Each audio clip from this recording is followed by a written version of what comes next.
गंदम के सरकारी खरीदारी पर पिछले 13 साल में हर साल 70 अरब रुपए की करप्शन की गई है।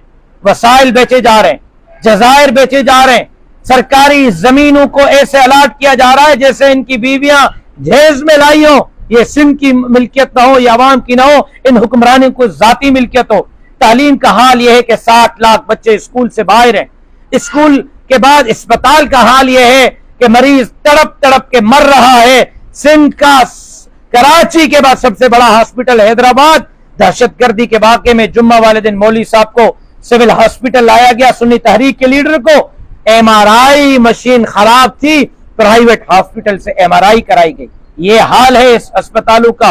आवे का आवा बिगड़िया हुआ है, सिंध मसाइलिस्तान बना हुआ है, कच्चे और पक्के के डाकुओं के रहमो करम पर है, कबायली लड़ाइयां उरूज पर हैं। 1.5 साल से लेकर 6 साल तक की मासूम बच्चियां अगवा हो रही हैं, रेप हो रही हैं, कत्ल हो रही है। हम समझते हैं कि इस सब का जिम्मेदार सिंध हुकूमत है। सिंध के नाल हुक्मरान हैं, उनको जान छोड़नी होगी, इक्तदार अवाम के हवाले करना होगा।